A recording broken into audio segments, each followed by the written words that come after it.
Hi all, are you able to see? I'm seeing a black screen.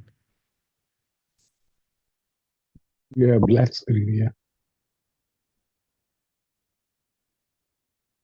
तारिणे निर्विशेष शून्यवादी पाश्चात्य देश तारिणे जय श्री कृष्ण चैतन्य प्रभु नित्यानंद श्री अद्वैत गदाधर श्रीवासादि गौर भक्त वृंद हरे कृष्णा कृष्ण कृष्ण हरे हरे हरे राम राम राम हरे हरे सनातन प्रभु.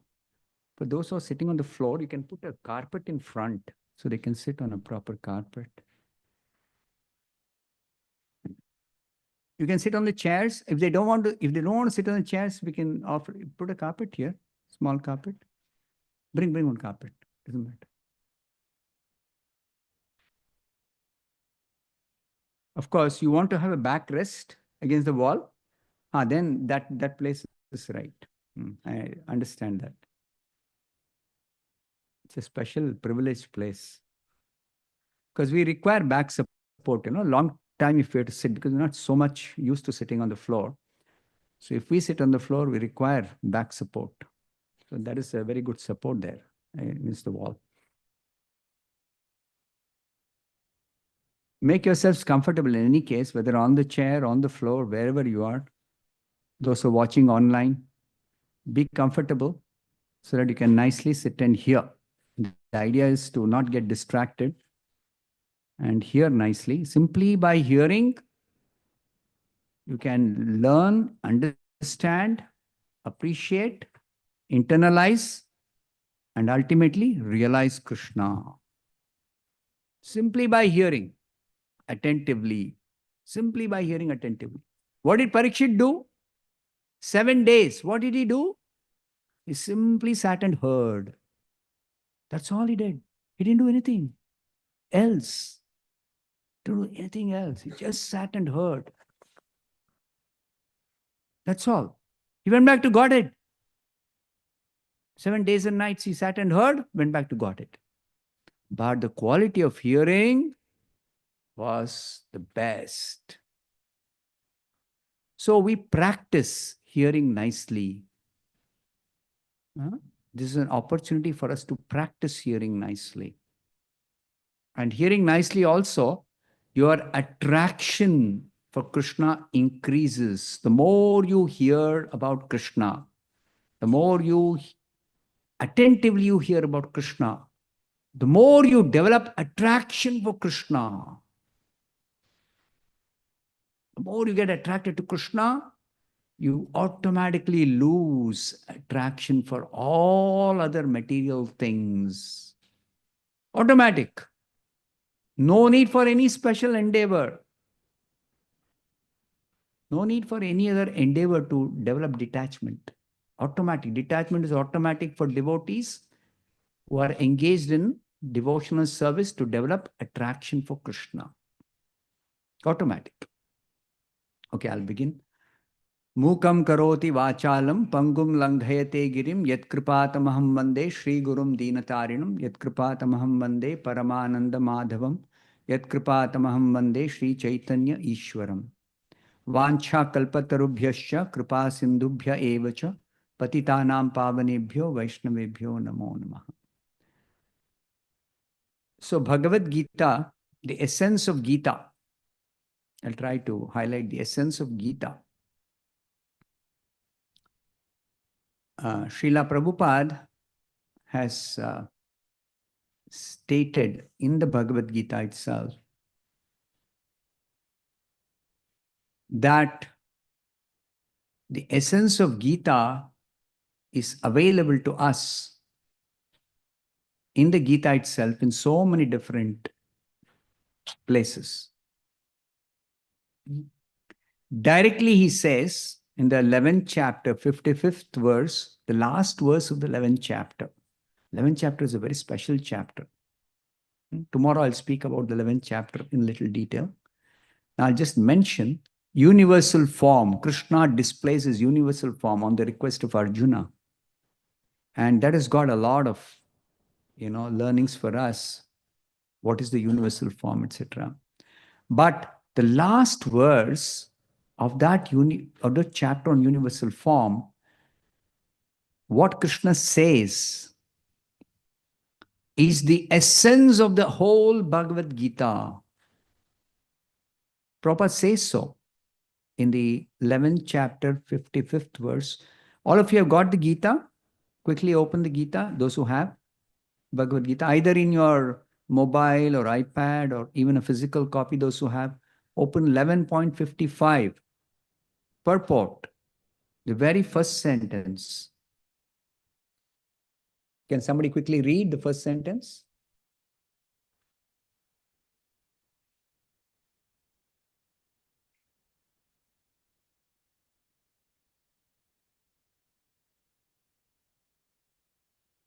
Take this formula as it is stated by the Supreme himself.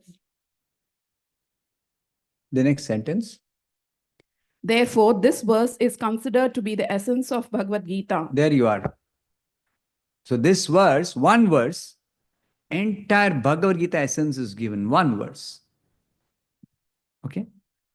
Now, another place Prabhupada says, the conclusion of the Gita is again given in one verse.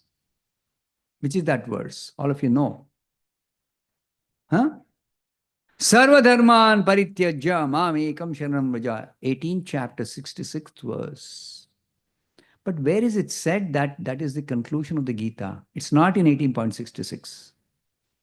Somewhere else Prabhupada says. The conclusion of the Gita is given by Krishna in the 18th chapter. He says that, let me just open that verse and then see where he says. Yes. 12.7, 6 and 7 are given together. 12.6 and 7, two verses. In a purport to that verse, the last paragraph, Prabhupada says, the conclusion of Bhagavad Gita is stated in the 18th chapter, Sarva dharman parityajya mamekam sharanam vraja aham tvam sarva papebhyo mokshayishyami ma shuchaha. So the conclusion of Gita is given in this. This is another form of understanding what is the essence of the Bhagavad Gita. And yet another place, Prabhupada says, just like the Bhagavatam is summarized in 4 verses called Chatushloki Bhagavata, there is also a Chatushloki Gita. The entire Gita is condensed into 4 verses. 10th chapter, verses 8, 9, 10, and 11. 4 verses give the essence of the Gita in just 4 verses. Where does Prabhupada say this? He doesn't say in those purports. He says somewhere else.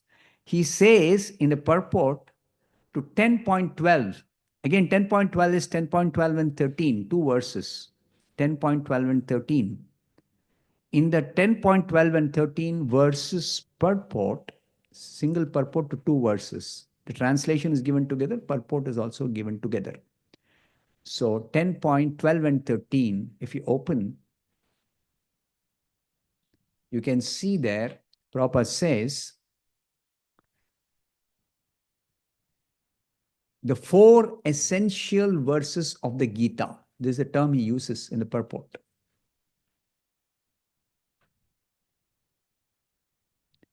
The second sentence in that purport, 10.12 and 13 purport, second sentence in the first paragraph, after hearing Arjuna, after hearing the essential 4 verses of Bhagavad Gita in this chapter, became completely free from all doubts and accepted Krishna as the Supreme Personality of Godhead.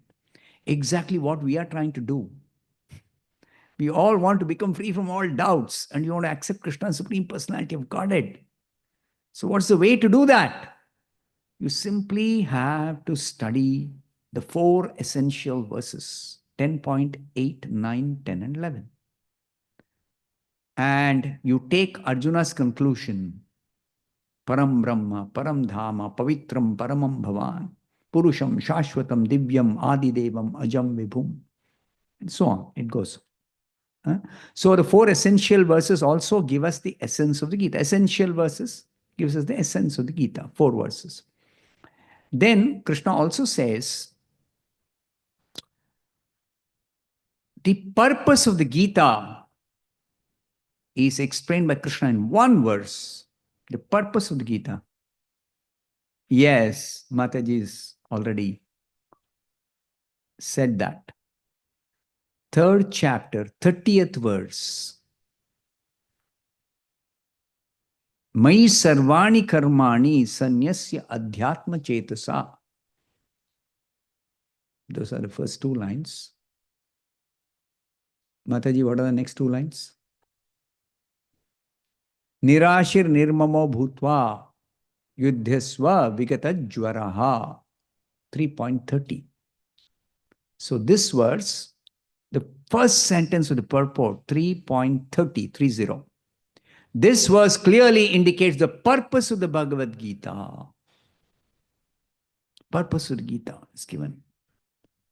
So all these verses you study, you get a clear idea what is there in the Gita. Purpose of the Gita, the conclusion of the Gita, the essential 4 verses, the essence of the Gita. And yet one more place, Prabhupada says that Vyasadeva has presented the Vedic literature by summarizing the philosophy of the Vedas and given us what is called as the Upanishads. Upanishads explain the philosophical basis of the entire Vedic teachings, present the philosophy of the Vedas. These Upanishads are many in number, out of which hundreds of Upanishads, I don't have a count, I have not found it so far, where is the count of the number of Upanishads, but it runs into hundreds, certainly. Among them, 108 are most important. 108 are most important. Among these 108 important Upanishads are listed in one of the 108 Upanishads called Muktika Upanishad. Muktika Upanishad, there are some shlokas which describe the list of 108 Upanishads which are important among the hundreds of Upanishads. It's there in the Muktika Upanishad. Prabhupada quotes that in Chaitanya Charitamrita, one of the purports. Among the 108, Srila Prabhupada explains in that Chaitanya Charitamrita purport, he lists the 108 from the Muktika Upanishad. And he says, among these 108, 11 are very important. 11 are very important. And among these 11 important Upanishads, the first in the list of these 11 Upanishads is Ishopanishad. And Prabhupada has given us a very detailed translation and purports to the Ishopanishad. It's a very small Upanishad, 18 mantras and 1 invocation prayer. 19 verses, that's all. This Upanishad has 19 verses, 1-9. The first of the Upanishads among the 11 most important Upanishad. Ishopanishad. Prabhupada has given us that. So study the Ishopanishad, you get the most important Upanishad, understanding in detail. But the Bhagavad Gita is special because whatever is there in the Ishopanishad is there in the Bhagavad Gita. Whatever is there in the, not only in the Ishopanishad, the essence of all the Upanishads is there in the Bhagavad Gita. And where is this said? In one of the shlokas describing the greatness of Gita, called Gita Mahatmya, which is there in Padma Purana, one of the Puranas. Gita Mahatmya. Gita Mahatmya, there are a number of shlokas describing the greatness of Bhagavad Gita. One of the shlokas says, Sarva Upanishado Gavo, Sarvo Upanishado Gavo, Dogdha Gopala Nandanaha, Partho Vatsas Sudhir Bhokta, Dugdham Gitam Amritam Mahat. If all the Upanishads can be compared to a cow, the Bhagavad Gita can be compared to the milk that the cow gives, because milk is the nectarian essence of the cow. So the nectarian essence of all the Upanishads is the Bhagavad Gita. So the same Vyasadeva who compiled the Upanishads, all the Upanishads, he has given the nectarian essence in the form of Bhagavad Gita. Therefore, Prabhupada, in the beginning of the introduction to the Bhagavad Gita, the first sentence he says, I read the first sentence in Prabhupada's own words. Bhagavad Gita is also known as Gitopanishad. Gitopanishad. So Bhagavad Gita is also Upanishad. That means Upanishad explain the philosophy of the teachings of the Vedas. So Bhagavad Gita explains the philosophy of the teachings of the Vedas. Vedas are very vast. But Bhagavad Gita is just 700 verses. The entire essence of the philosophy is available. Upanishads are the cream of the Vedas. Bhagavad Gita is the cream of the cream, further condensed cream. Bhagavad Gita is cream of the cream.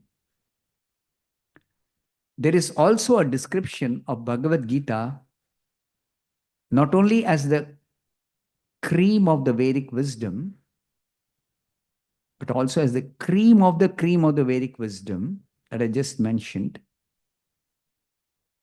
Sarvopanishado Gavo, like this. But it's also the cream of the cream of the cream of Vedic wisdom. Where is it said? In the Bhagavad Gita by Prabhupada. Open 15th chapter, 16th verse, purport.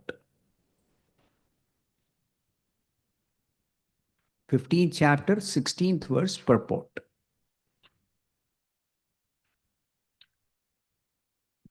Dvavimau purushau loke. That's a verse. Sharaschakshara evacha. Ksharas sarvani bhutani kutastokshara uchyate. In a purport to this verse, in the purport to this verse, the first paragraph, the second sentence, Prabhupada says, here, the Lord is giving in summary the contents of the Vedanta Sutra. What is Vedanta Sutra? Vedanta means the Upanishads. The philosophical essence of the Vedas is called Vedanta. Another name for Vedanta is Upanishads, or another name for Upanishads is Vedanta. Vedanta, Upanishads are many. So Vyasadeva himself has taken the cream of the Upanishads, cream of the cream, and presented it in the form of one small book. Just 525 sutras. Sutras are aphorisms. They're just very, very short verses. They're called sutras, aphorisms. Athato Brahma Jignasa is a Vedanta Sutra. The first sutra, the very first sutra. Janmadyasya yataha, 3 words. One sutra is 3 words. Some sutras are 4 words, some sutras are 5 words. So these Vedanta Sutras, 525, the entire Vedic wisdom is packed into that. Such a short work of Vyasadeva. Brilliant work. Only a genius like Vyasadeva can prepare such a condensed form of the Vedic wisdom. Okay? Now, in Bhagavad Gita, what has Vedavyasa done? Vyasadeva has done. He has given the summary of the contents of that Vedanta Sutra in one verse. That is this verse. 15th chapter, 16th verse. So you study this one verse and its purport. You get the essence or summary of the contents of the Vedanta Sutra. You don't have to study. Vedanta Sutra is very, very difficult to understand. So many great all the great acharyas have written commentary on the Vedanta Sutra. Vyasa himself has written a very elaborate commentary on the Vedanta Sutra. It's called Srimad Bhagavatam. And how many verses, Bhagavatam? Commentary? 18,000 verses. 525 short aphorisms explained in 18,000 verses. But people say, I don't have time to even go through Bhagavad Gita, 700 verses. Where will I sit and study 18,000 verses? So Prabhupada says, here is the summary of the contents of the Vedanta Sutra in one verse. That is Vyasadeva's genius. He's presented Bhagavad Gita like that.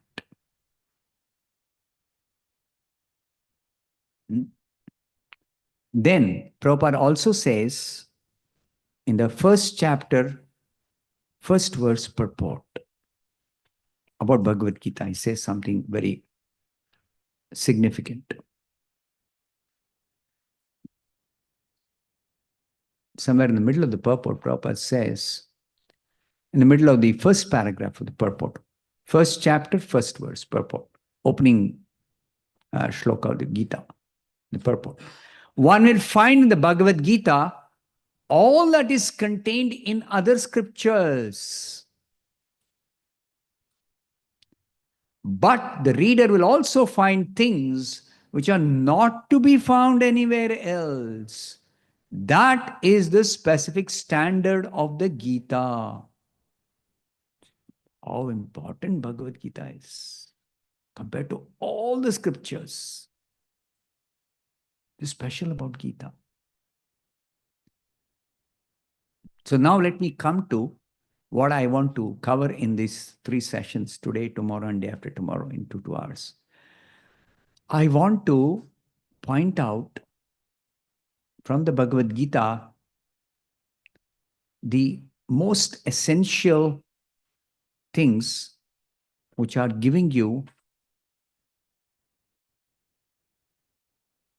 the essence of the Vedic wisdom. Bhagavad Gita gives you the essence of the Vedic wisdom. So what is that essence? I'll try to cover in 3 sessions. So the first teaching of the Gita, most important teaching, just often missed by many, many other scholars of the Gita, is that we are not this body, each one of us is spirit soul. It's a very, very, very profound statement, teaching in the Bhagavad Gita. Dehinosmin yatha dehe kaumaram yauvanam jara tatha dehantara praptihi dhirastatra namuhyati. So this verse says, Dehi and Deha. Dehinaha, Dehi, Asmin Dehe. In this body, which is called Deha in Sanskrit, is the Dehi. Dehi means the occupant of the body. The real you, the real I, the real person inside the body. Body is dead matter. The body looks like living, something living, living substance,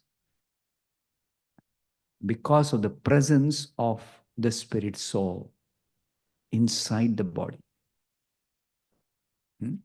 So we are spirit soul, we are not the body. We are Dehi, we are not Deha. A common man's understanding or knowledge is always that I'm this body. What are you? I am this, whatever I am, this body. Generally, people don't know anything beyond the body. And if medical science or any other scientific research tries to find out what is inside this body, they'll only find some gross matter, some blood, some tissues, some bones, essentially they say organic matter, because they distinguish between the body as a living, substance and all the other things as dead. Though we say from the scriptures, the body is same dead matter as anything else. But anyway, scientists say it is organic matter because it supports life. To some extent, that is correct. The substance of which this body is made supports life, and none of the other things will support life. They cannot sustain or support life. That's true. But still, even what supports life is also, in essence, the same matter. Like what this table is made of, what this building is made of. In the Bhagavad Gita, it is explained, matter consists of 8 elements.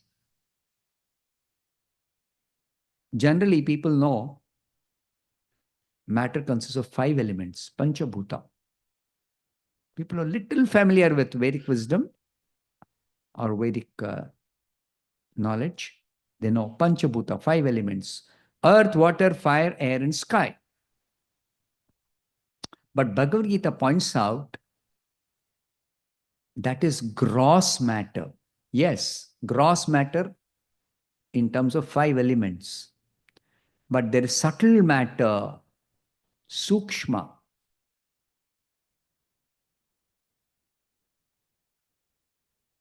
That is not perceived by the 5 senses. Not perceived by the 5 senses. Each of these 5 elements have got 5 qualities. Sky has got the quality of sound. So you perceive sky or space through sound. Just like, how can I tell you there is space here? No, I didn't clap so loudly. You heard? You hear the clap. So if you ask me, where is space? I'll clap. And then when you hear the sound, that is where space is. You cannot see space. You cannot smell space. You cannot taste space. You cannot touch space. But you can perceive space by hearing sound. So sound is called the quality of the element called sky or space. Come. That is one of the elements. Little more gross than sky is the element called air. How do you perceive air? You cannot see air. Of course, people say, I can smell air, foul air, or fragrant air. But that's not the smell or fragrance or bad smell of air itself. It is the smell of something else. Air is blowing over a filthy rubbish, waste dump. Air will smell bad. The same air passing over a beautiful rose garden, it will give you a rose fragrance. So is the air that is actually bad smelling or something else that is bad smelling? With little intelligence, you can appreciate this. Air has got no smell of its own. Air has no smell. So the quality of air is a sensation of touch. right? In this winter, they say wind chill factor in America, especially.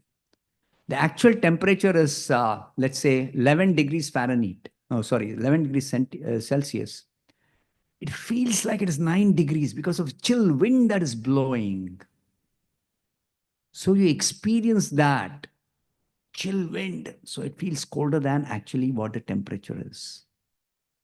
You perceive that by your sensation of touch. So air's quality is the touch sensation. That's the quality of air. Okay. Then come little more grosser, the next element, fire. How do you perceive fire? Of course, you can perceive fire in many ways, but the most important sense of perception of fire is the eye, form. Form. So the quality of the element fire is form. For each of these qualities, there is a sense organ we have. For sky, we have the sense organ called the ears, through which you perceive the quality of space, which is sound.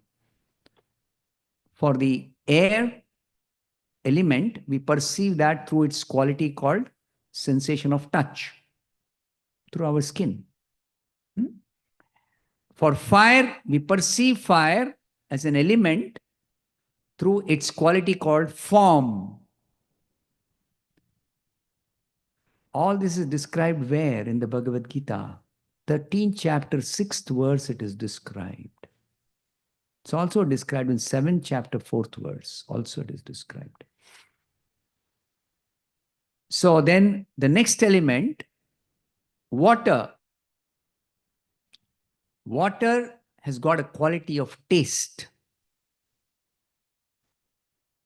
Why our tongue is always moist with saliva? Because tongue is meant for tasting. You cannot taste if there is no moisture or there is no water content in the tongue. Sometimes tongue becomes dry and people say, I lost taste sensation. Somebody gets a kind of fever, they lose the taste sensation in the tongue. Or sometimes everything that they taste, even if it is sweet, it tastes bitter.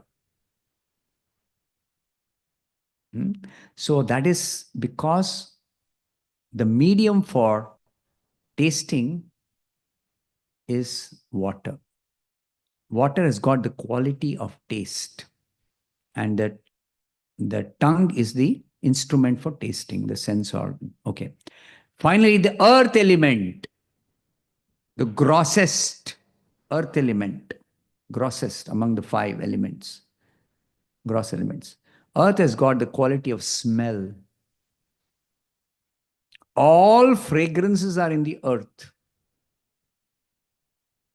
That's why you sow a seed of a particular plant, that plant grows, then its leaves, its flowers will give a characteristic smell. Supposing you have sown a lemon seed, a lemon tree grows. Before it can give you the lemon fruit, how can you find out that it is a lemon tree? Just pluck one leaf and break it and smell that. You'll get a lemon smell. Okay? This is how I was taught, how to recognize a lemon tree. So, of course, a jasmine a shrub will give very, very fragrant jasmine flowers. But those who are expert, even before it gives the flowers, the leaf itself, they can smell and say this is a jasmine tree or a jasmine shrub. Like that. So earth has got the quality of smell. And for that, we have got this nose. So these 5 qualities of these elements, these qualities are not there in the subtle elements. Mind, it has no smell, it has no form, it has no taste, It has no sound. Can you hear somebody's mind working or thinking? No, you cannot. You cannot touch somebody's mind using your sensation of touch. So mind is perceived differently. Mind is perceived differently. Mind is one of the subtle elements described in the 7th chapter, 4th verse, and the 13th chapter, 6th verse. Mind is an element of matter. It is also material. Mind is material. Some philosophers, they think mind is spiritual. Mind is spirit. Mind is I. I am the mind. No, you're not the mind. As much as you're not the body, you're not earth, you're not water, you're not fire, you're not air, you're not sky or space. You're not a combination of any of these, one or more. You're not the mind even. And mind is typically described as the seat of emotions. This is described very nicely by Lord Kapila in this 3rd canto of the Bhagavatam, and is instructing his mother in Sankhya philosophy. Sankhya philosophy analyzes what is this world made of. It is made up of matter. And apart from this matter, there are the living entities who are made of spirit. So he distinguishes spirit from matter or matter from spirit. That's what Krishna does in the 2nd chapter. Same thing. He distinguishes spirit from matter, gives us qualities of spirit in the 2nd chapter, verses 11 to 30, 20 verses. He gives us the qualities of the spirit. So let me finish this quality of the matter, the 5 qualities of the 5 elements I described. Mind has got the quality of emotion. We experience different emotions, correct? Through the mind. We experience anger, we experience sorrow, we experience joy, we experience whatever. Serenity, calmness, all these emotions are there in the mind. The mind has got that quality of emotions. Then there is intelligence, even more subtle than the mind. The faculty of discrimination, the faculty of remembering. Using intelligence, you can tell what is good, what is bad, what is correct, what is wrong. You remember using your intelligence. Memory function is a function of the intelligence. Sleep. You go to sleep. That's a function of the intelligence. That's why sometimes people have this insomnia. Insomnia means they can't get sleep at night. They worked whole day. Still at night, they don't get sleep. You know why? One of the reasons, there could be many different reasons. One of the reasons, the sleep therapy people, there are specialized people who study why people don't get sleep. And then one of the causes they found out, and it's a fact, that they are hyperactive intellectually, and they don't stop pondering on some problem or thinking deeply, contemplating on some particular subject, research scholars, or common people. They don't stop worrying about something that they're unable to resolve, or something that's bothering them, some premonition they have of some danger which may come. So they worry, worry, worry, worry. They don't sleep. Even if they're tired, even if they're not slept for days, they don't get sleep. So sleep is a function of intelligence. Where do we get this knowledge, understanding? From Lord Kapila's teachings in 3rd canto of the Bhagavatam. From there, I'm telling this. Like this, intelligence is perceived by its quality of discrimination, quality of memory retention, memory retention, and quality of sleep. It's very difficult to define what is sleep. Those who have not had proper sleep, they can tell what is sleep. Otherwise, we don't take into consideration such an important thing, sleep. We go to bed at night and we sleep nicely. We get up morning, we feel fresh. Everything is fine. Everything is perfect. When we don't get good sleep or we feel drowsy even after having slept some number of hours, we had disturbed sleep. Then what is sleep? What is good sleep? It's a function of the intelligence. Then even more subtle than among the subtle elements, as I said, from the gross elements, less gross to more gross, I came down. Now I'm going from less subtle to more subtle. Mind, intelligence, and then ego. Actually, specifically, it's called false ego, ahankara. Prabhupada translates that in English as false ego. False ego or ego, let's for a time being just consider the word ego. Ego is my identity. Who am I? Only a person can have an identity. The table doesn't have identity. Even though it appears like table has got a definite shape, it's got a definite function, it is made up of a definite substance. If it's a wooden table, okay, let's say there's a wooden table. It's made of wood. It's got a definite function. I keep things on a table.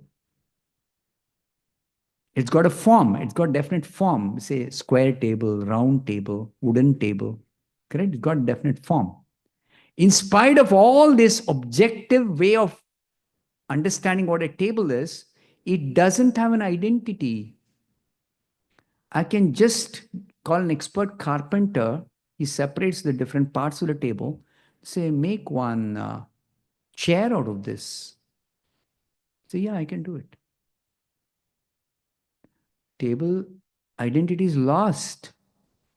Doesn't exist anymore. But the table is not destroyed. Table is not destroyed.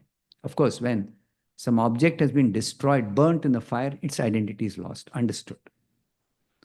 But even if it is transformed, identity can change, means it never had an identity. It never had an identity. So table doesn't have identity. Anything material doesn't have identity. Similarly, the element ego, because it is matter, it doesn't have identity. It is not having an identity as a quality. But falsely, we ascribe identity to the ego, and that is called false identity. So that's the function of the ego that we have, to give us a identity which is actually a false identity. What is the false identity? I am this body. This is a false identity. And because of this false identity, I wrongly think I am man. Somebody else thinks I am woman.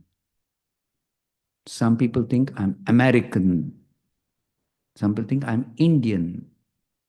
All these are identities which are false identities based on the body. Because we are not the body, therefore, the bodily characteristic or the bodily identity is not our identity. We identify. Why is a certain body called an Indian body? Because it took birth in India.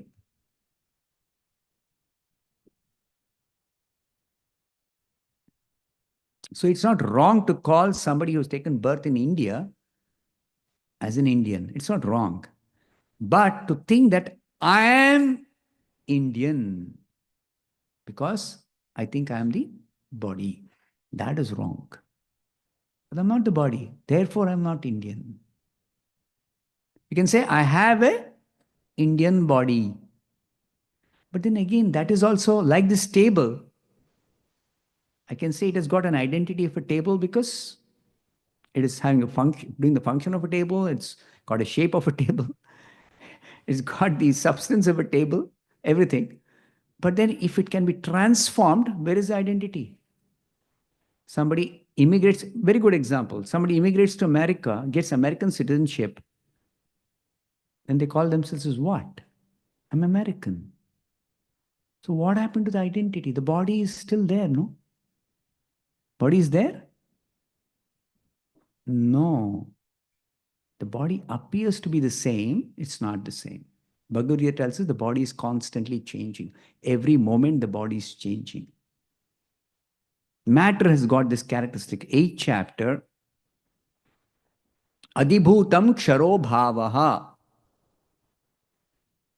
Material nature has got a characteristic that it is constantly changing.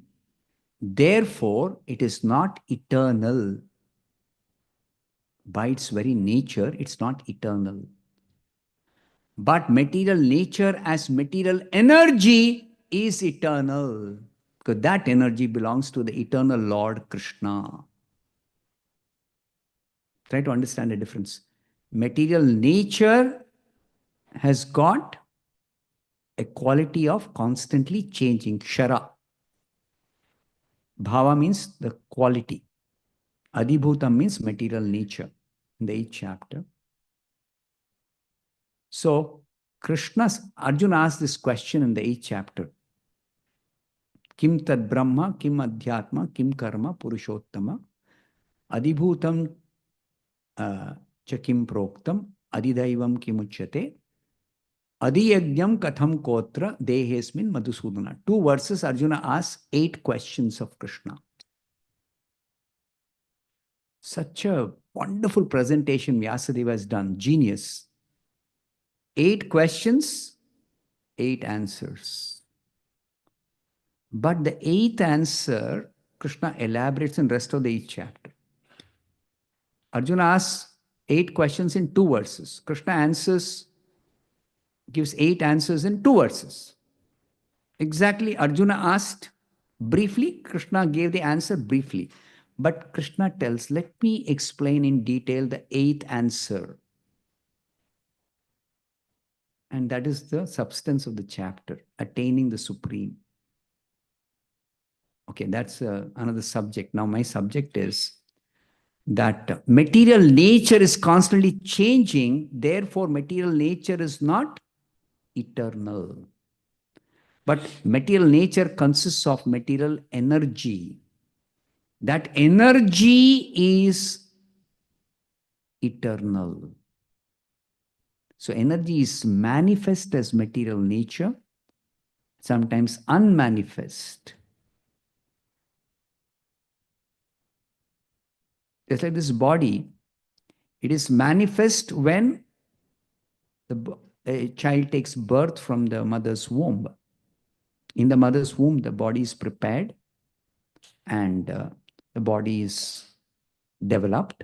And when it is able to sustain itself, independent of the mother's care inside the womb, then the child comes out with the body, and the body is separated from the mother's body.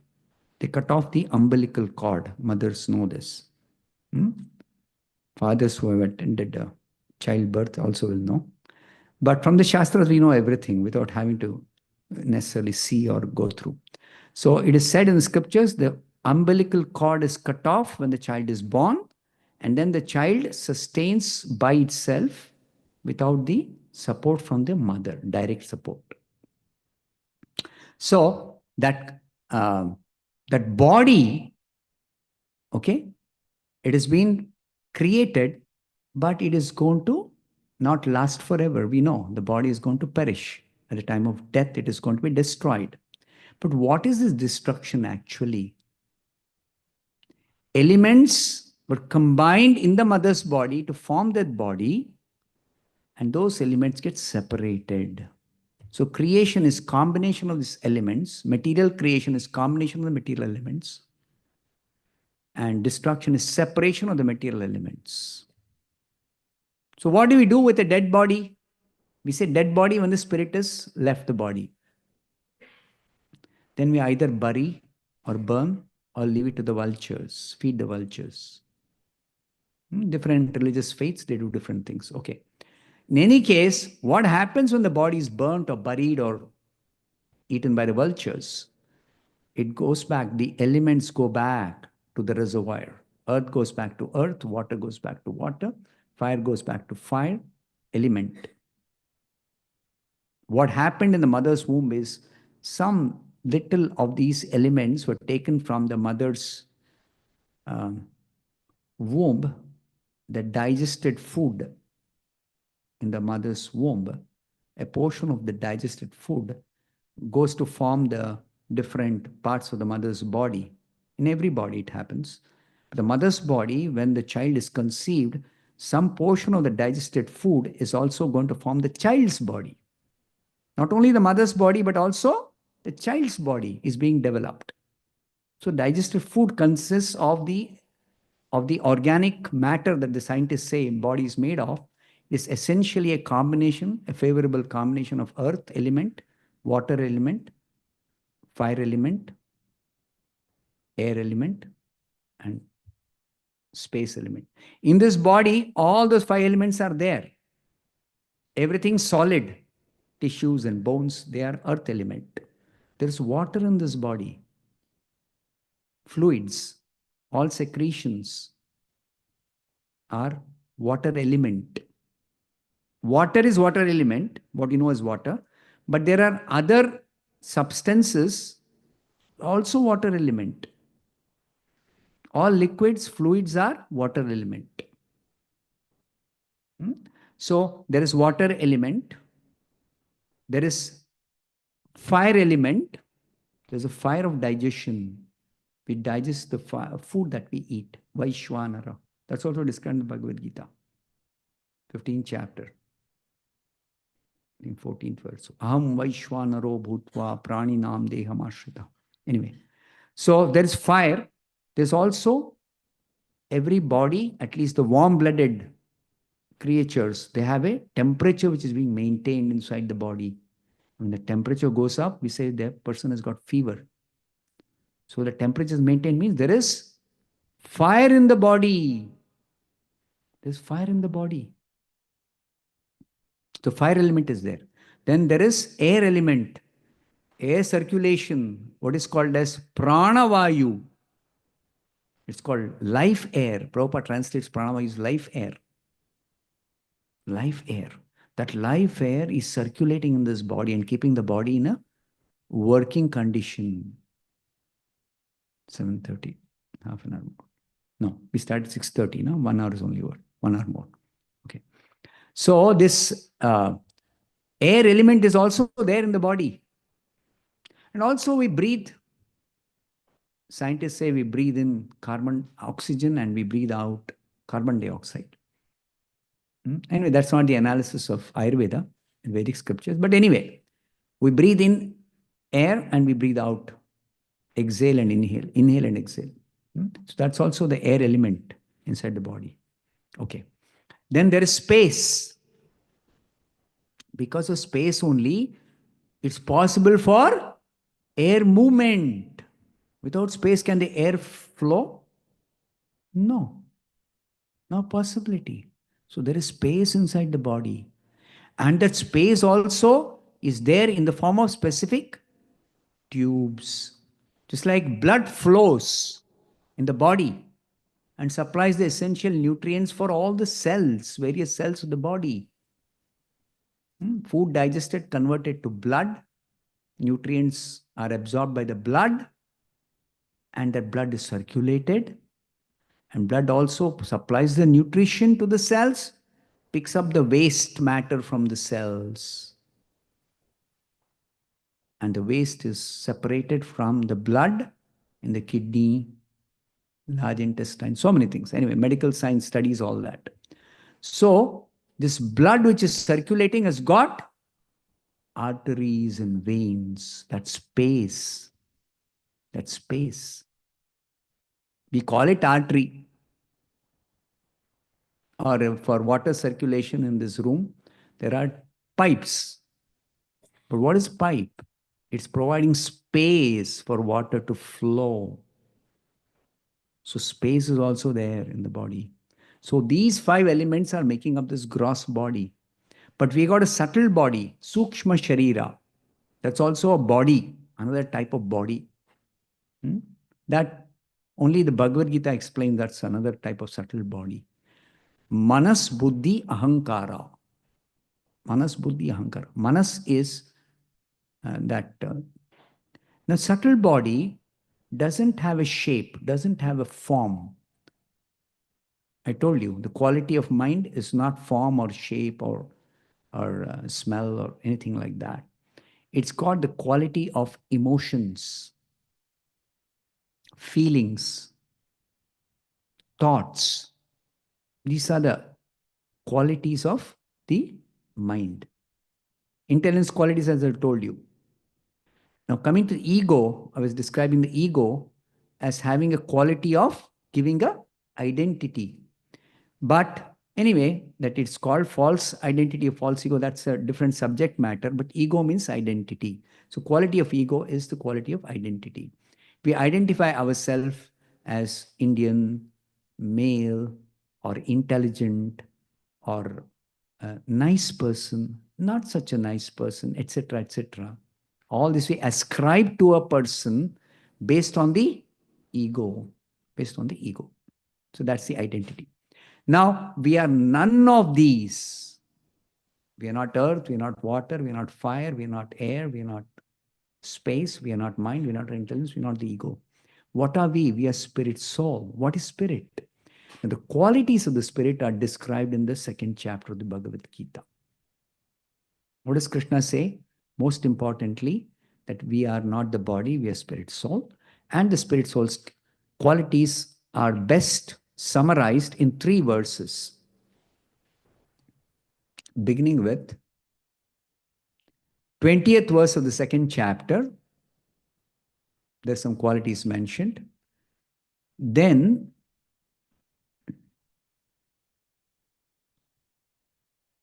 24th verse of the 2nd chapter,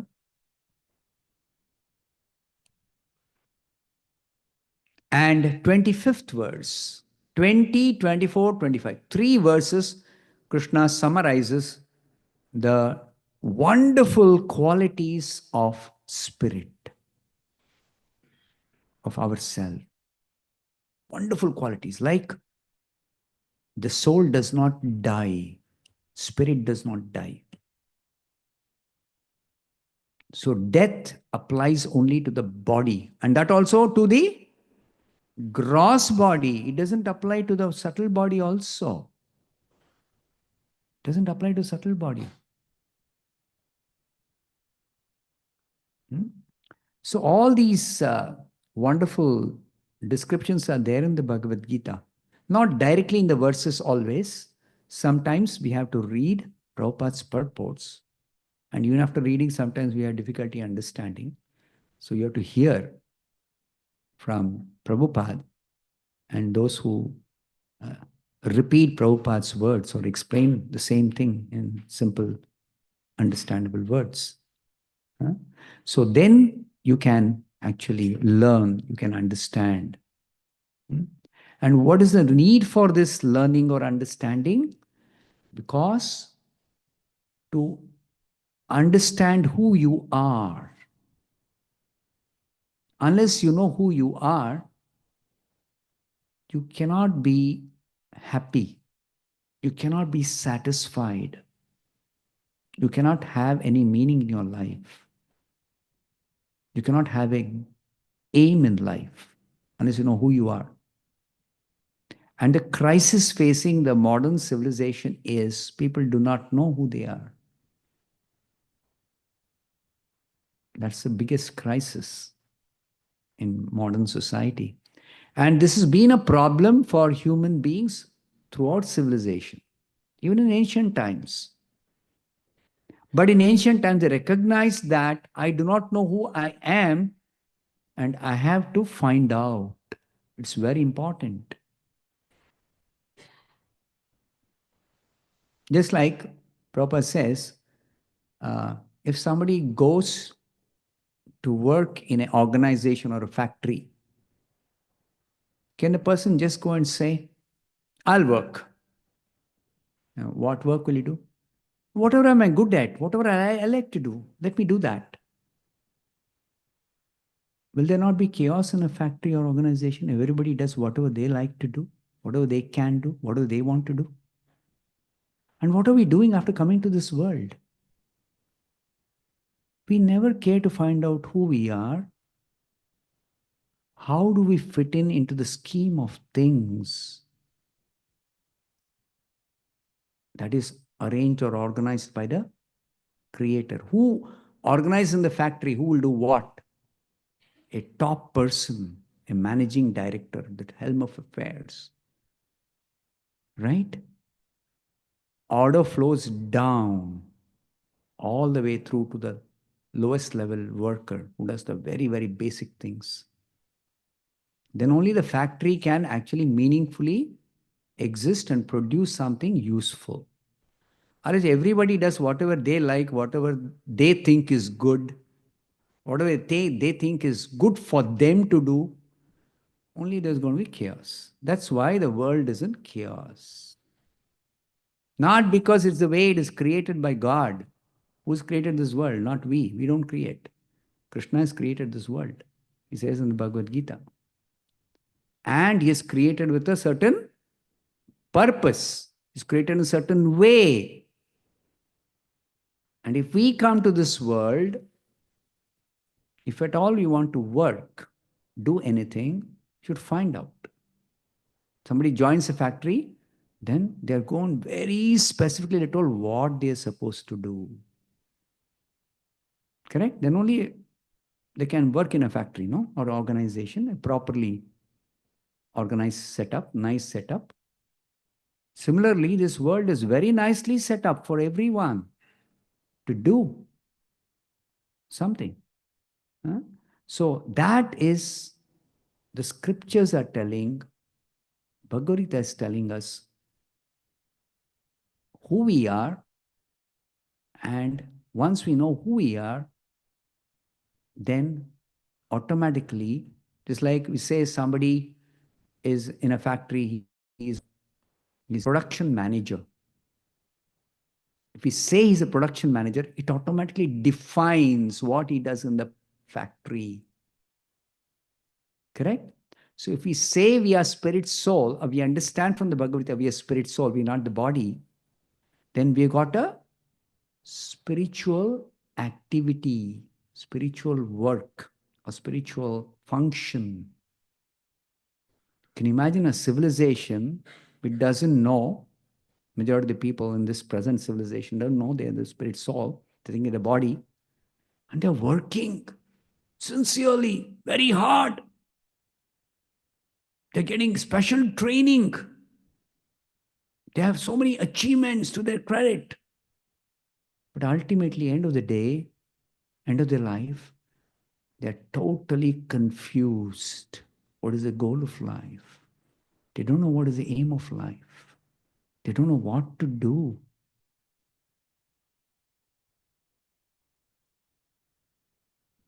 And suddenly they're afraid of something called death. Death is going to come. What is death? I don't know. I know what is death. Everything is going to be finished. That's all. Atheists, foolish atheists. Everything is going to be finished. The shock comes when actually death comes for such foolish atheists. I don't care for death. I'm not afraid of death. Death comes, the person is completely traumatized by death itself. What is that? I don't die. I continue to exist. But I don't have my body. Krishna explains this in the Bhagavad Gita. Mrityu means death. Sarvaharaschaham. 3 words Krishna explains what happens in death. Mrityu sarva harascha aham. I take away everything that you think is yours at the time of your death. And everybody does that. Everybody, devotees, non-devotees, demons, atheists, animals, birds, human beings, demigods, everybody. Whatever they think they have, or whatever they think they are, which they are not, everything is lost. And what they are, they have to now grapple with the truth. I still exist. I don't die. But how do I live? Where do I go? What do I do?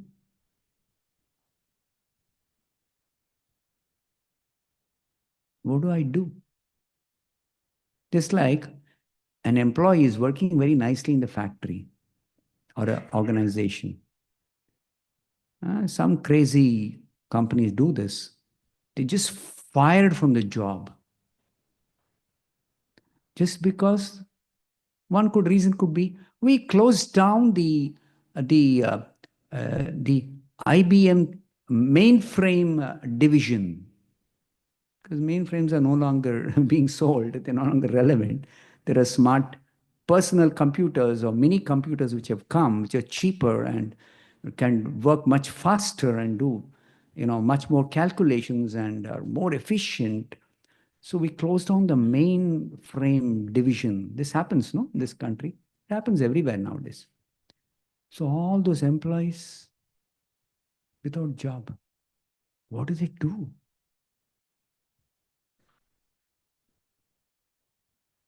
You see? You can relate with it, no? There's something like that. Much worse happens at death. I was thinking, I'm a man. I got this body. I'm maintaining it. I'm taking care of my health. I got my near and dear ones. But where are my near and dear ones when death comes? Where is my body? Then who am I? Such a confusion, no? Who am I? Like some of these companies, they say, loyal employee. They give an award. Somebody, loyal employees, worked with us for so many years. And IBM, interestingly, of course, not to criticize or blame them or find fault with them, please don't mistake me. I'm just giving an example.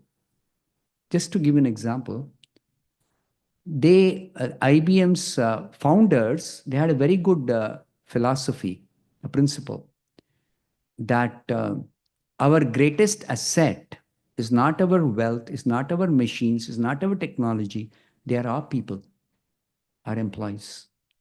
So the IBM's founder was having this philosophy.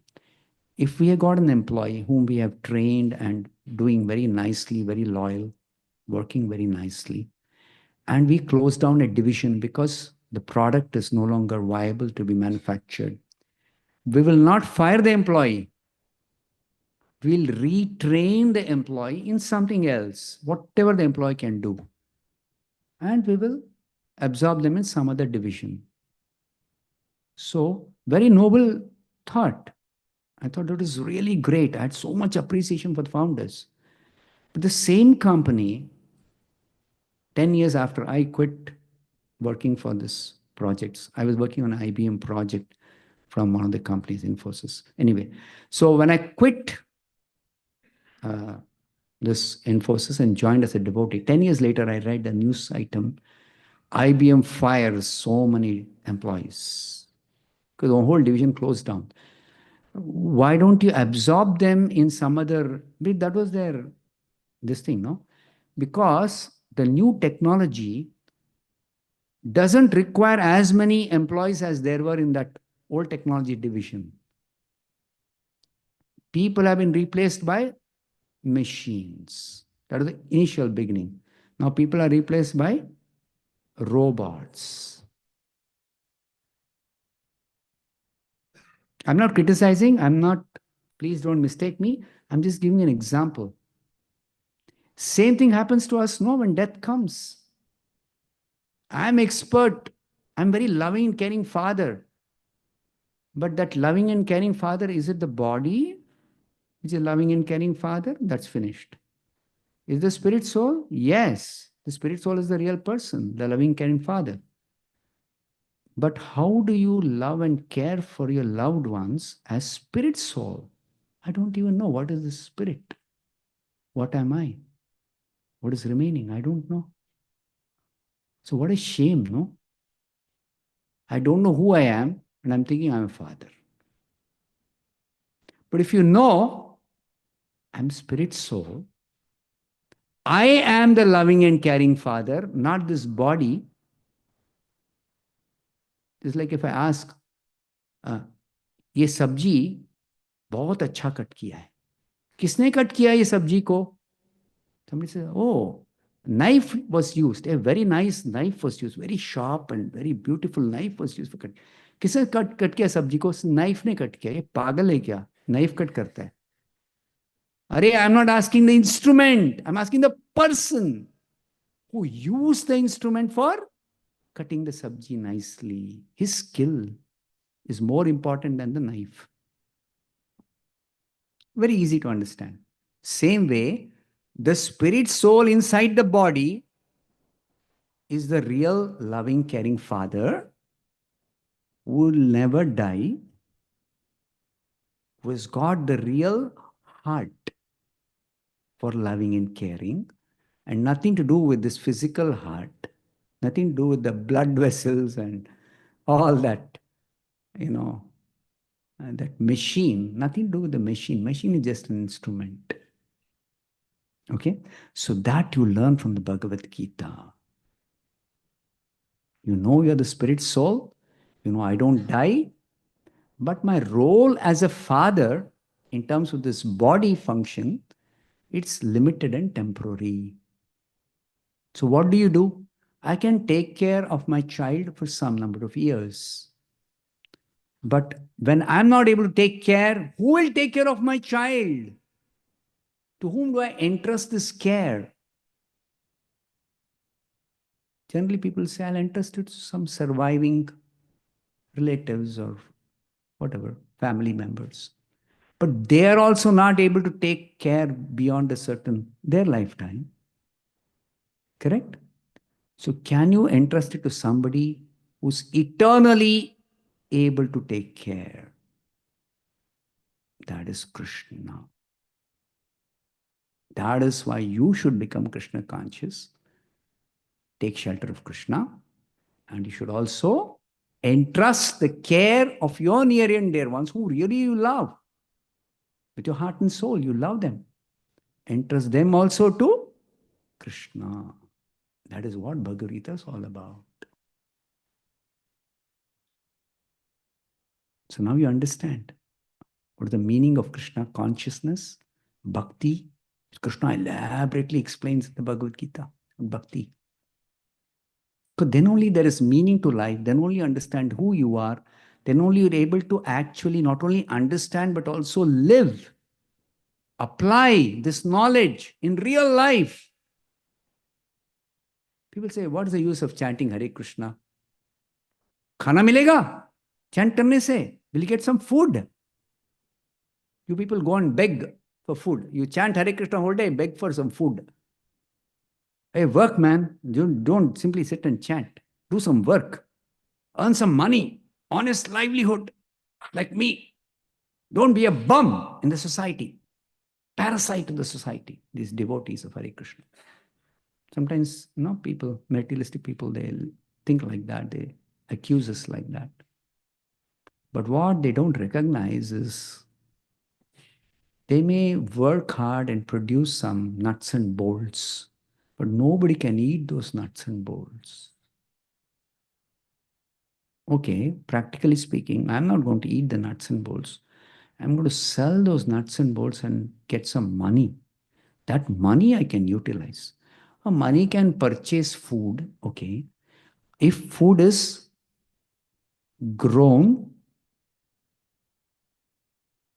in the earth by proper rainfall, by the proper seeds being sown, in fertile soil, with favorable conditions, so many other favorable conditions.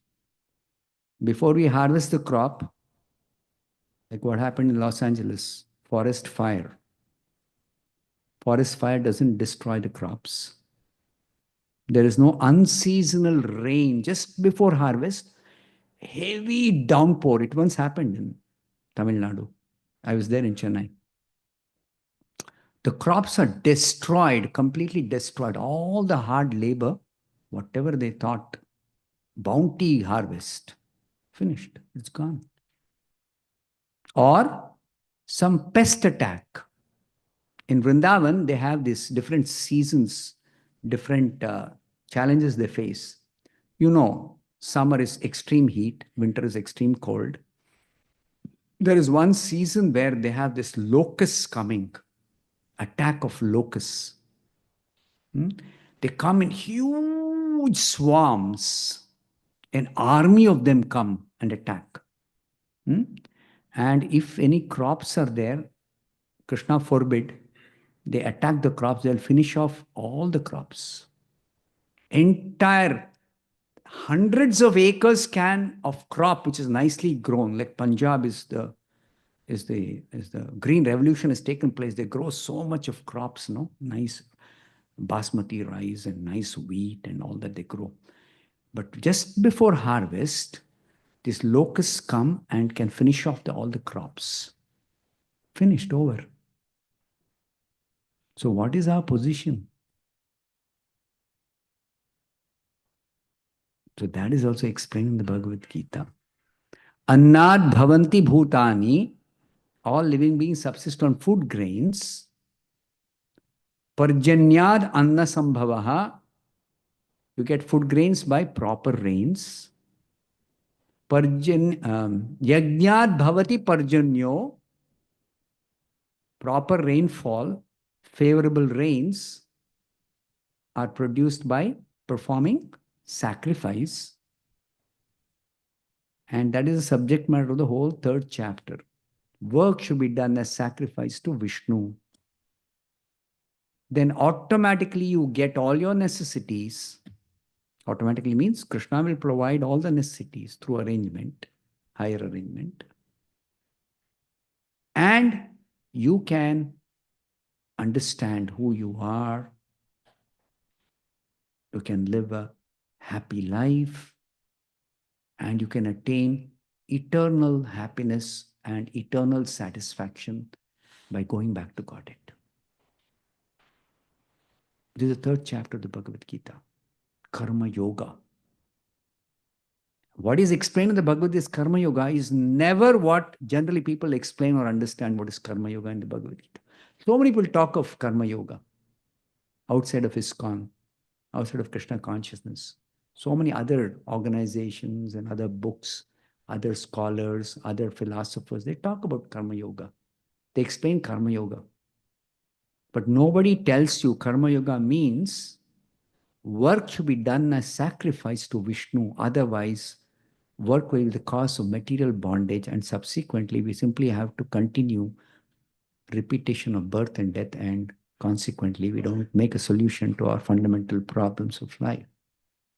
This nobody explains.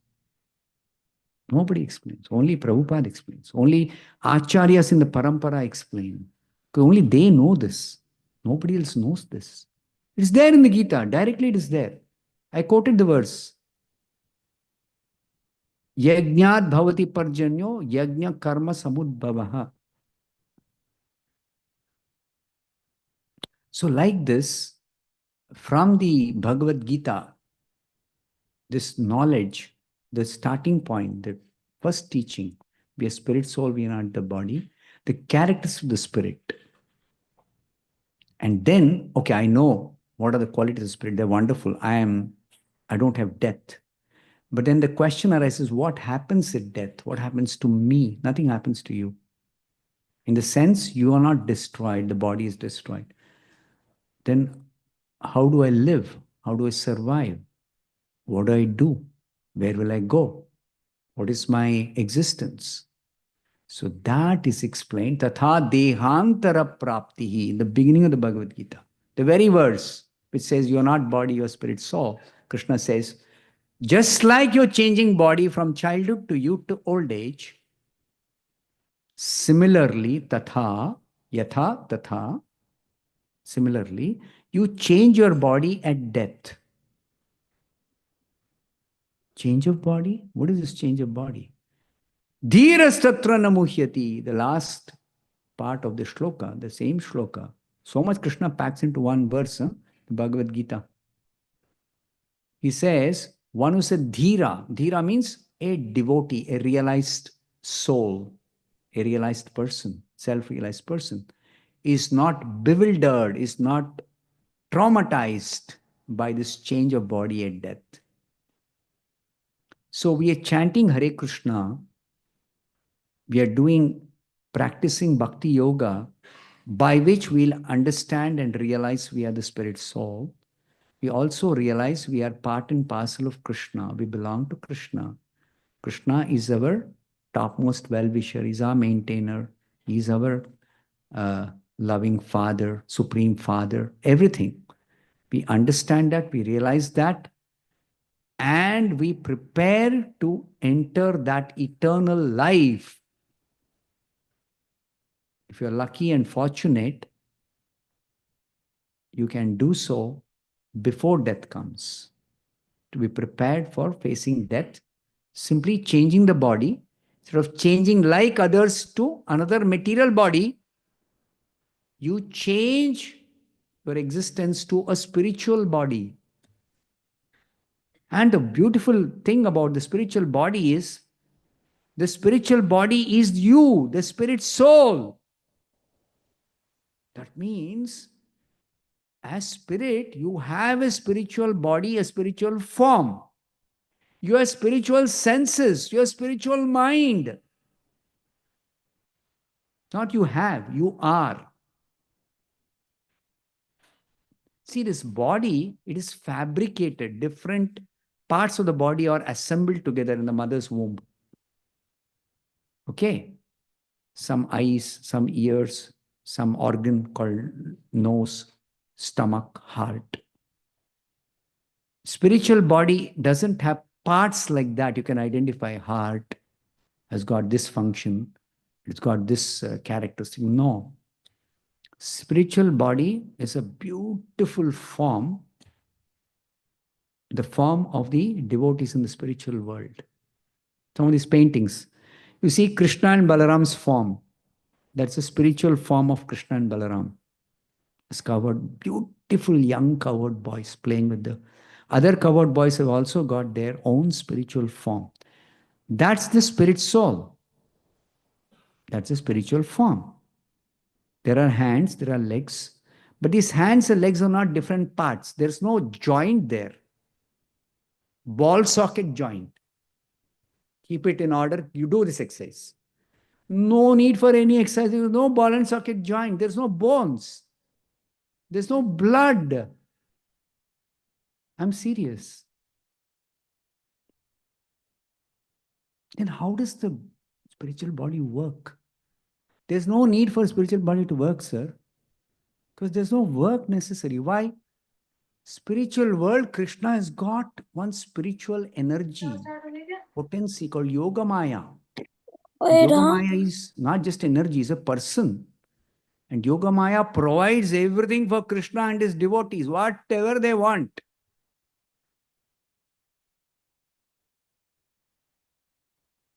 If one cowherd boy wants to play with Krishna, then he requires, they used to play different games. So there is one game called, in Hindi we say Gilli Danda. So they want to play with Krishna. I want to play with Krishna Gilli Danda. Immediately Yogamaya will give Gilli Danda to that boy. He just thinks and he has it. Merely thinking, it is there.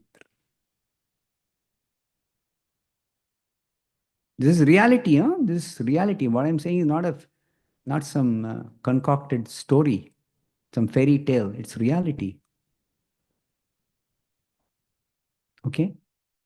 In the material world also, similar thing happens, but it doesn't happen so easily, so quickly. Okay? If I want to play with my friends, I had to pester my parents, go and buy me the toy or whatever, that instrument I want to play with. Or former times, they would have some carpenter in the village. They'll go to the carpenter and say, make one gilli danda. The carpenter will prepare and give them. I'll play with it. So some way Krishna makes an arrangement for providing it in material nature. Okay, there's something called karma and so many details are there. But spiritual world, no need of karma. Because Yoga Maya's only business is how to serve Krishna and his devotees for Krishna's pastimes, for pleasing Krishna. This is called yajna. Yajna means yajnarthat karmanaha anyatra lokoyam karma bandhana tadartham karma kaunteya. Tadartham karma kaunteya means you should do work as sacrifice for Vishnu for pleasing Vishnu. So the whole spiritual world is only everybody doing everything and anything and everything only for pleasing Krishna. And what does Krishna do? Krishna enjoys. Hey, Krishna is sitting and enjoying, and all of us working for Krishna. What a tyrant he is. No, Krishna is enjoying, and his pleasure is reciprocating with his devotees, including Yogamaya, who's also a devotee, in giving them pleasure. So Krishna is active also, though he doesn't have to work because everything is provided for him by his devotees and Yogamaya. But he's active in enjoying with his devotees by serving his devotees. By serving his devotees. That is very, very clear in Krishna's Vrindavan Leela. Very prominent. Vrindavan, though they know Krishna is Supreme Personality of Godhead, they don't care for Krishna's position as Supreme Personality of Godhead. They're not bothered about it. All they know is, I love Krishna and I want to please Krishna by serving him. So the cowherd boys serve as Krishna's friends. Mother Yashoda serves Krishna as Krishna's mother. Not that I have given birth to this child. Child is helpless. Unless I feed the child, child will die of starvation. No. Mother Yashoda feeds Krishna. It doesn't require anything. Spiritual body does not require any maintenance. It doesn't require any food, water, air, exercise, sleep. It doesn't require any of those things. So they don't have to go to sleep because they're weak and their body has to be kept in order. No. They go to sleep because they want to serve Krishna. Krishna is going to sleep. We'll also go to sleep. Krishna will get up in the morning. We'll also get up. Krishna will go to the pasturing ground with the cows. We'll also go to pasturing ground with the cows. You see? It's a totally different perspective of life, spiritual life. What is that? Center is Krishna. The purpose of entire existence is Krishna, pleasing Krishna, serving Krishna, out of love for Krishna. Where is love mentioned in Bhagavad Gita? Bhagavatam, everywhere it's there.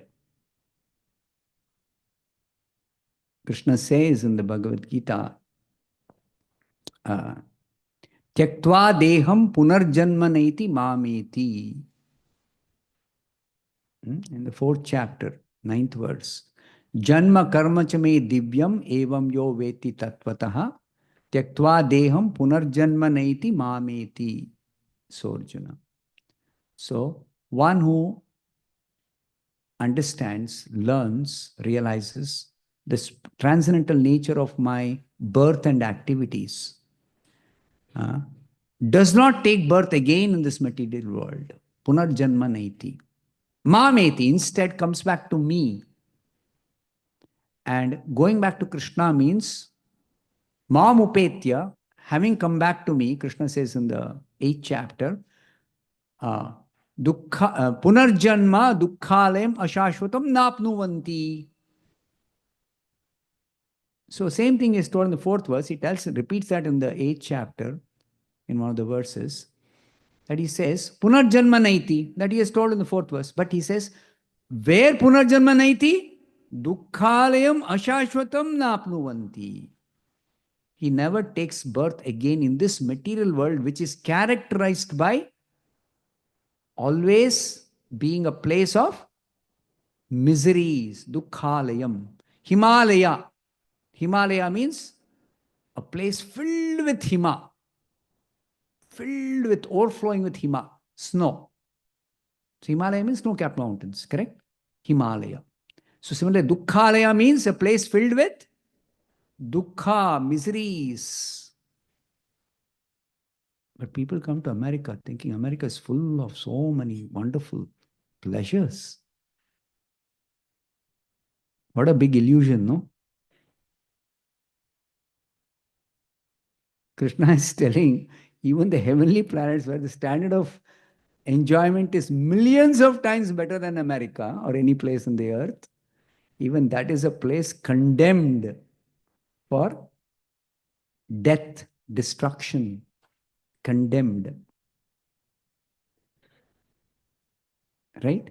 In the material world, we have experienced those who are condemned by the court of law. They have to suffer in prison, or sometimes they have to be in death sentence, they have to be killed. Their life has to be terminated. Criminals. So by that perspective, we are all condemned to death, no? Nobody is going to live in this present body, no? But we are so proud of our body. We are so proud of our existence. We are so proud of our achievements, or we aspire, and so much we are aiming for, this body. Body means not only the gross body, the subtle body also. Young kids are only bothered about their gross body, but they don't know anything better. But older people, mature people know something called the mind is also there, apart from this gross body. So they are more concerned about the mind, their intelligence, and most important, the ego.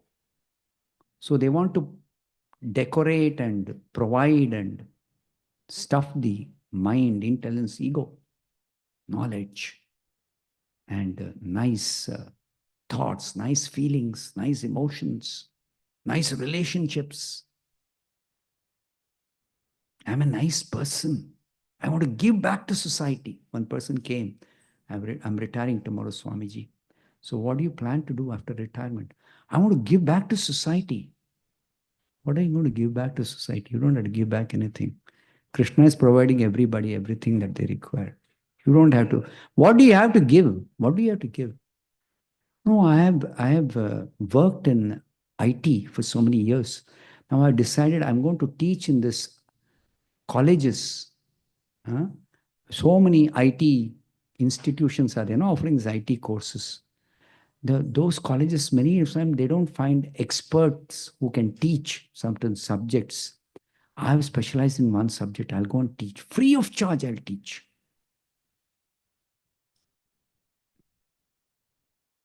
Of course, I don't mean anything bad. I don't say it's wrong what he's doing, but he's short-sighted. He doesn't realize his own life is going to come to an end, and the people whom he is going to teach for their welfare or well-being, even their life is going to come to an end. He's not making a solution to the fundamental problems of life. He's grappling with some immediate problem and thinking he has got a great solution for that. It is this difference between human being and animal lies in a human being is able to foresee, can work with a long-term vision that distinguishes a human being from an animal. Animals also make solutions for their problems, but they can only consider the immediate problem at hand. Now, human beings, when they lose this spirituality or God consciousness, as people become more materialistic, a civilization is only grappling with immediate problems. They can't even have, they don't have the space or the time to think about problems which will face us later in life. You see? And they come up with some patchwork solutions which may work for the time being, but they have no permanent solutions. They have no ultimate remedies, permanent remedies. They don't have. And they have completely set it aside because they don't have anything. They've been trying, nothing works. So let's give some temporary solution, be satisfied with that for the time being. But even that temporary solution is finished, no, at death. What temporary solution will survive death? Nothing. Time up. 15 minutes more. Okay, that's good news. Okay. Okay. So basically, I have made this most important point that we are not the body, we are spirit soul, the qualities of the spirit soul, and the application of this knowledge. This application of this knowledge is actually going to give you meaning to life, going to get a clear aim of life, and then you know what is more important than the immediate things that you're anyway dealing with day to day.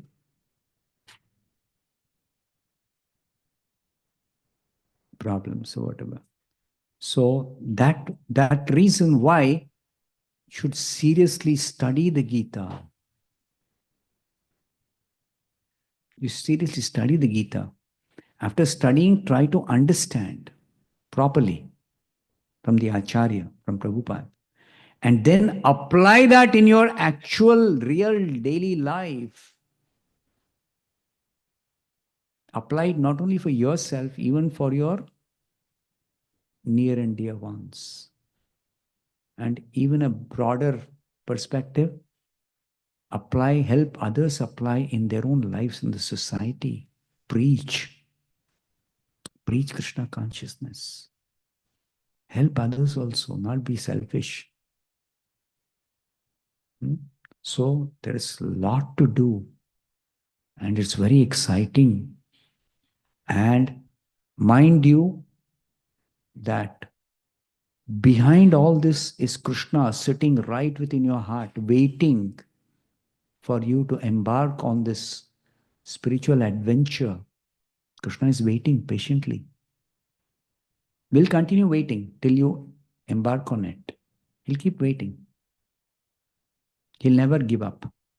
Never give up.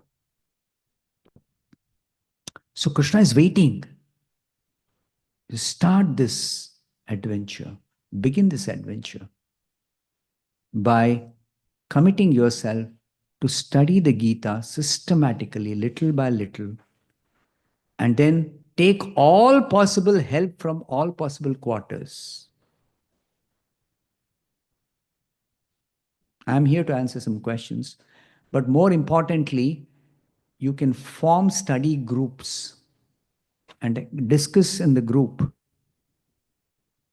Take help of devotees from the temple. If you have some questions which you cannot answer or which you want more details in the group discussions. But don't be lazy that everything will be spoon-fed. Of course, we can spoon-feed. I can do that. But then you will not have that adventure. You'll not be having that enthusiasm to assimilate, to study, to do that. It'll become, some kind of, at best, some important duty I have to do. That's all. At best, that. For you to become fired up, enthusiastic about this study, I have given an introduction today. Any questions anybody's got? Yeah.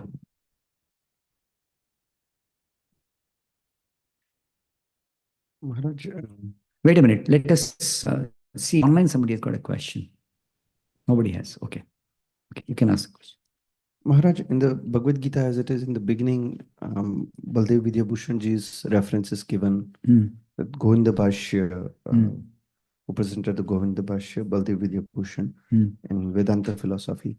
So, how we understand so far, maybe I have not understood properly that in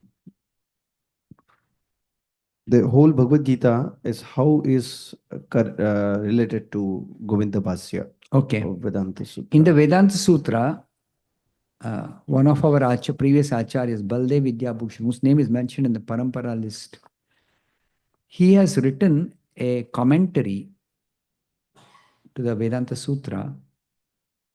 He calls it Govinda Bhashya. In that he says, in the Vedanta Sutra, there are 5 topics. Vedanta Sutra has got 5 topics explained. Ishvara, Jiva, Prakriti, Kala, Karma. Prabhupada says in the introduction to the Bhagavad Gita has got 5 essential topics.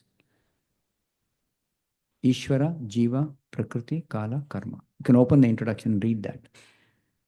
So both the Bhagavad Gita and the Vedanta Sutra are discussing the same subject matter, the same 5 topics, the same interrelationships. It's the teachings of the original Vedas.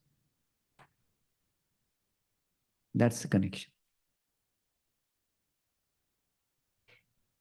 There is a question on the online Zoom. Yeah, please read out the question. It says, Hare Krishna Prabhu, you referred that material energy is eternal. Please explain what is material energy. Okay, material energy. Krishna has got many energies. Krishna, the person, and his energies constitute the absolute truth. Sum total of everything in existence. Krishna and his energies. These energies are of 3 kinds, 3 categories we can classify. Material energy, spiritual energy, and the living beings. Living beings also energy, but one category of energy. Jiva. Jiva Shakti. So this material energy is what this material world is made of.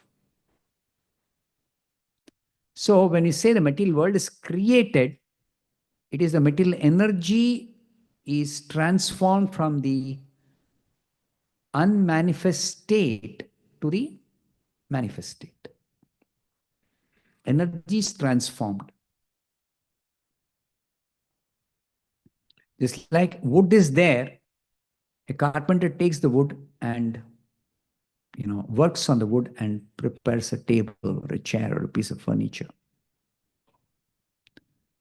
So, Maya Devi, Durga Devi, specifically Durga Devi, she actually takes that material energy and transforms it into the varieties of material objects or material planets, material things, material bodies.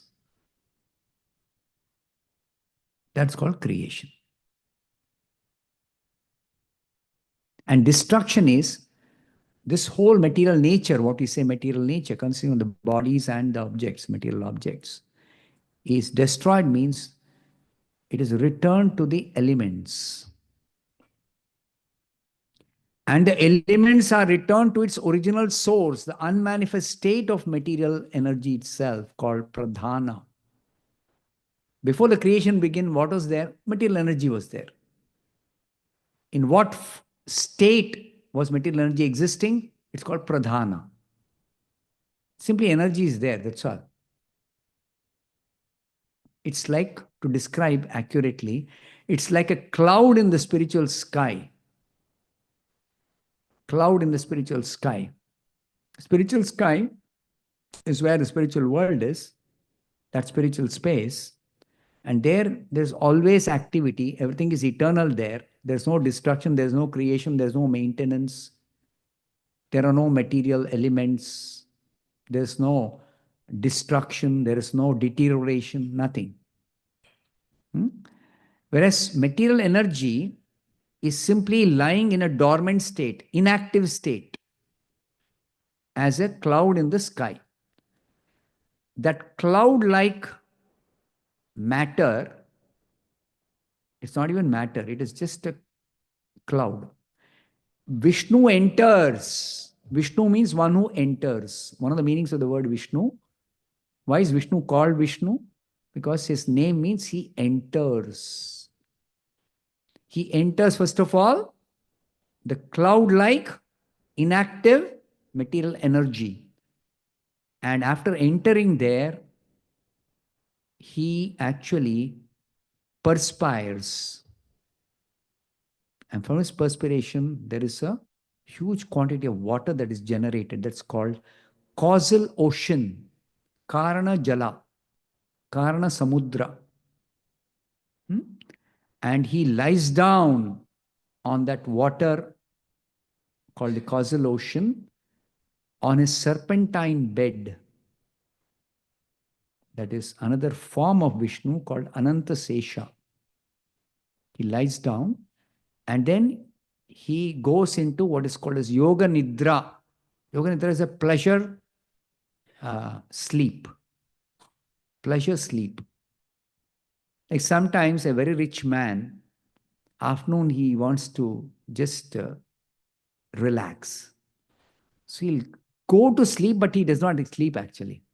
Just be lying down and relaxing. That's all. He's awake. He's not going to sleep. Neither is he tired, nor is there any need for him to sleep. Right? Afternoon.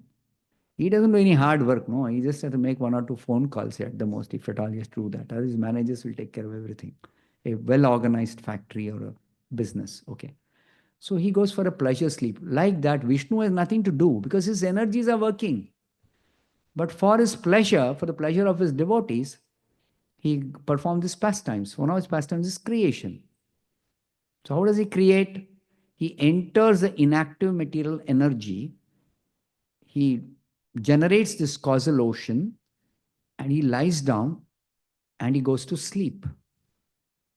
And then he exhales. He exhales. And universes come out of his skin holes in the seed-like form. That means the same material energy has got transformed into the seed of each universe. Same material energy has got transformed. Then that seed-like material universe, many, many millions and billions of them, he expands and enters into each. Vishnu, one who enters. For what sake? For development. The further development of this universe. Then that universal seed-like, small, tiny universal universe, he enters into each, as many Vishnu forms as there are universes. Whatever number, huge number, billions, trillions, whatever. And each one form of Vishnu. There's only one Mahavishnu form. He breathes out.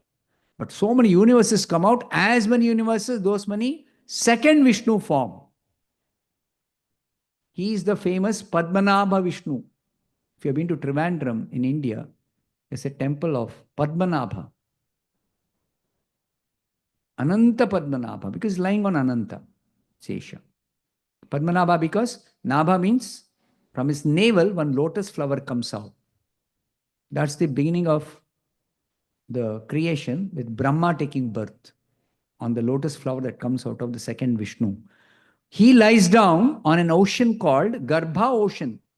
What is that Garbha Ocean? First of all, this universe is seed-like form.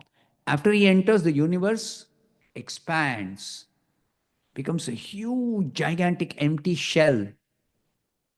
That's the shell of the universe, the covering of the universe. Okay? And then inside that, half the universal shell, he fills with water of his perspiration. And then he lies down on that Garbha ocean. From his navel, one lotus flower comes out. On it, Brahma is born. The first created being, Brahma. Brahma does the further creation. And then Brahma's associates, the demigods, do the further creation, even further creation. That's details.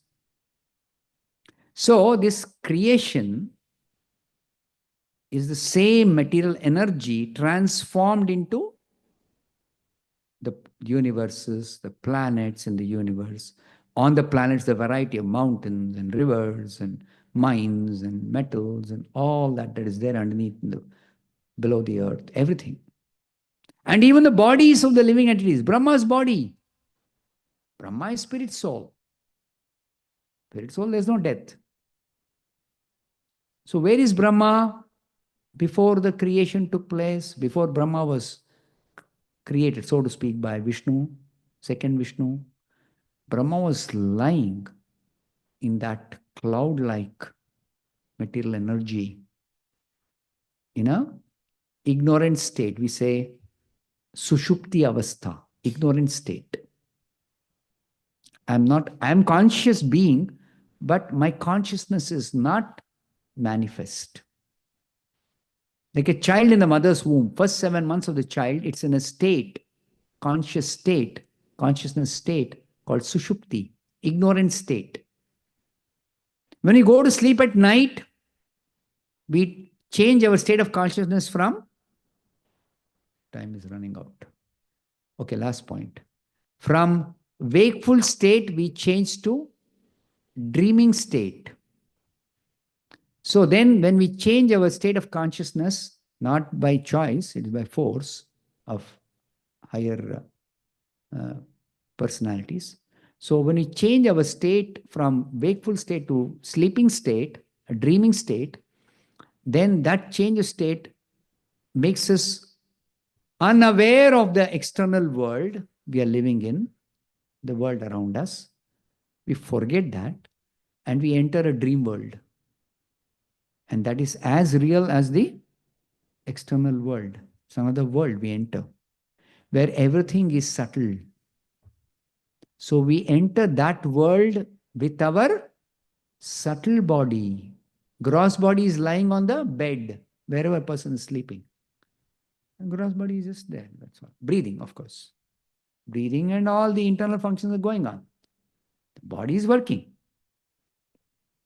But the state of awareness or consciousness, the person, the real person, soul, is dreaming state. You say, he's dreaming. Dreaming means experiencing life with the subtle body in a subtle world. The subtle world. Like if you remember, we don't always remember the dreams we see. Every night we see dreams, we have experience of dreams, but we remember sometimes some dreams. So if you remember dreams, in a dream you're doing something, you're gone somewhere, you're flying, or you're jumping, running, or you're young, or you're some other person, whatever you are. But that's a dream world. Then that is for a very, very, very short time. Though in the dream, the experience maybe I lived some 10 years. I was there for 1 month. I was doing something for 15 days. I was there for 1 hour waiting for something and all I was doing. But that is just a relative perception. We dream for maybe a millisecond or a microsecond. And then we go into ignorant state. Neither dream world nor the external world. We are actually in deep sleep. It's also called deep sleep. We forget who we are. We forget what is this world. We forget what we're supposed to do. Just lying, that's all. Consciousness is in a third state of existence. This third state of existence is what the child in the womb, 7 months, the soul that is getting that child's body as the child of certain parents, is having that state of consciousness. When after destruction of this whole universe, we enter Mahavishnu's body, the first Vishnu. We enter his body, a spirit soul, without a gross body, but with the subtle body. The subtle body we enter, and we lie there in a third state of consciousness, ignorant state. And how long we lie there? Till the next creation takes place. Next creation, what happens? I'll get a body, I'll be born with a certain body in a certain species, in a certain planet, in a certain place, in a certain environment, according to my karma, which was the residual karma at the time of destruction. Whatever was my karma.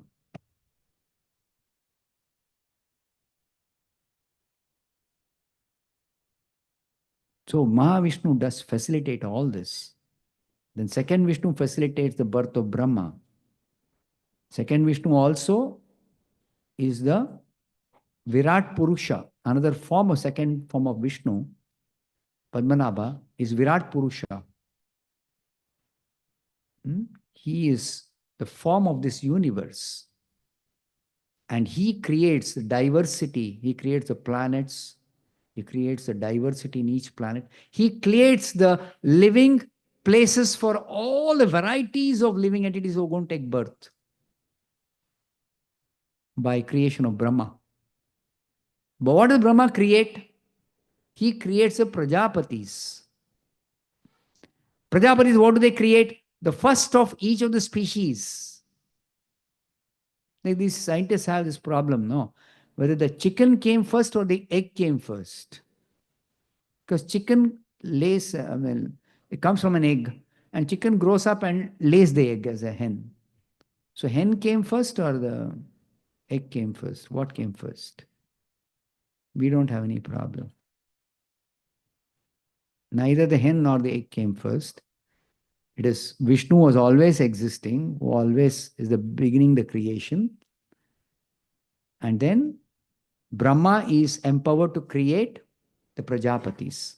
Prajapatis will create each species, the first of each species. He creates the hen, the first hen. Hen has got the power to procreate. He creates, as Prajapati called Manu, he creates the first male and female, Swayambhuva Manu and Chaturupa. They combine and they have progeny, and that's how the human species begins at the beginning of creation. Then the human beings further procreate and multiply, populate the universe, human species. The birds populate the bird species. The animals populate the animal species. So for each species, there is a mechanism for procreating. Andaja, Udbija, Jarayuja, and one more. Shvedaja. So some are born from perspiration, fermentation of some organic substance, germs. How do they procreate? How do they multiply? In a favorable environment, they say tissue culture. So, or perspiration or something that is decaying or rotting. So the germs multiply. Swedaja. And then all plants from seed.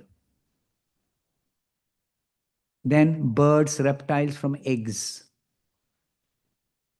And mammals and all from embryo. So 4 ways this procreation happens. But the first of each species is done by the Prajapatis. And Prajapatis themselves are created by Brahma.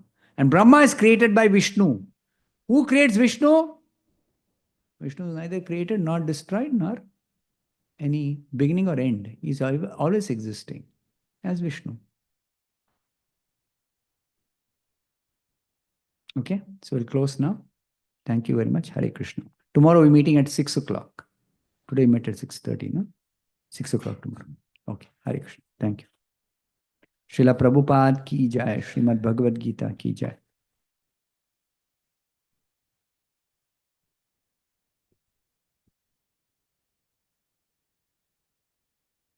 Hare Krishna, small announcement. There is prasadam at the prasadam hall, and also after having prasadam, we have a nice volunteering opportunity to help, clean the pots and other areas in the kitchen and prasadam hall, so that way everyone can leave early and come back fresh tomorrow.